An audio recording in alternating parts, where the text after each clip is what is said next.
All right, let's take a look at Bryce Young out of Alabama. He's my QB1 because he's got the best tape of anybody coming out in this draft, maybe position aside, regardless.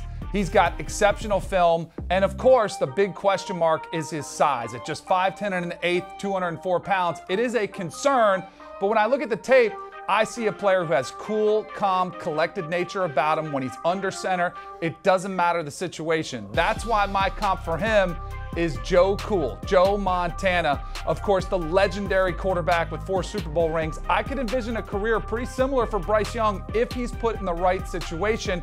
And I do think the concerns are valid. Can he withstand the rigors of the NFL, the physicality of the game? But I don't think it'll be an issue because it wasn't an issue at Alabama. I would not hesitate to take Bryce Young #1 overall. Ole Miss's Jonathan Mingo is a bigger-bodied wide receiver with big hands. At the NFL Combine, he ran the 40-yard dash in 4.46 seconds with a 1.54-second 10-yard split. Mingo showed great explosive qualities as well. Mingo has stiff ankles and his breaks are a little bit slow developing. The wide receiver does a good job of using his size to block in space. He does a good job of tracking the ball downfield, but has modest production over the course of his career. Mingo has starting qualities to develop at the next level, but he is more likely to begin his career as a role player. We have compared him to former NFL wide receiver Dante Moncrief. DJ Johnson, defensive end out of the University of Oregon, is an unbelievable athlete. If you made a freak team, he would be the first one on the list. He ran a low of 4.5 at the Combine. He benched 28 reps. When you watch him on tape, he has a relentless motor that doesn't stop. He's raw in his technique, but he's always pursuing to the ball. In the run game, he is instinctive. Once he disengages off blocks, as a pass rusher, this is a guy that's going to pin his ears back. He's going to use his speed to power. He needs technique work on his pass rush moves, but you can't teach the motor and the energy that this kid plays with.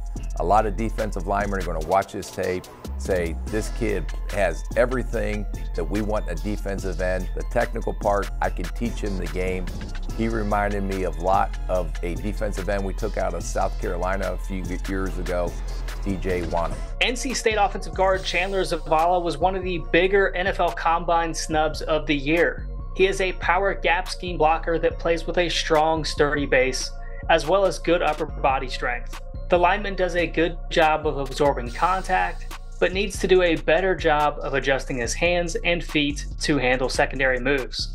Zavala has below average explosion, but has a good understanding of blocking angles and sealing off backside pursuit. Active eyes allow him to pick up stunts into his gap.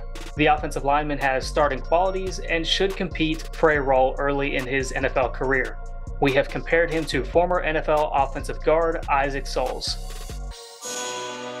Jamie Robinson, 5'11", 194, coming from DBU, Florida State. You guys know what time it is. One of the toughest safeties in the draft. Go look at what he did in Mobile. His teammates voted him the best player there.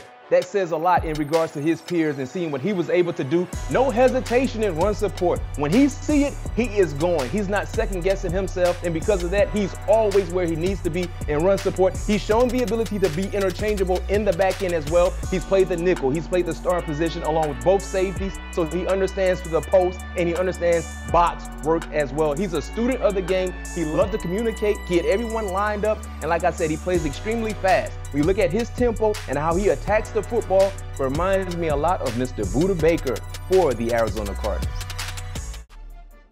Jalen Redmond out of Oklahoma, the defensive lineman, is going to come into the league right at that 295 to 300 pound range. Like to see a little more size in today's game to create all that clutter up front at the point of attack. He's got a bunch of experience at Oklahoma.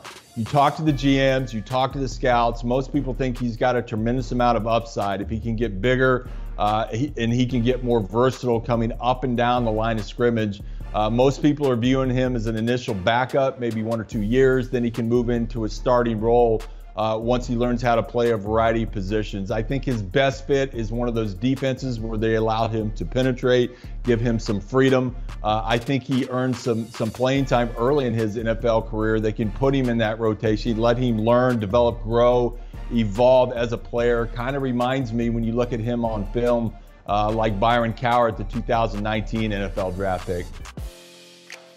Leota sort of flew under the radar. Owen Pappoe was there. Derek Hall was on the Auburn defense. No one really talked about him. But man, he was a big part of their success. All the physical traits are there. Hands, speed, size. He can be a star. However, the burst off the line of scrimmage takes him a little while to get going. That's going to be a problem.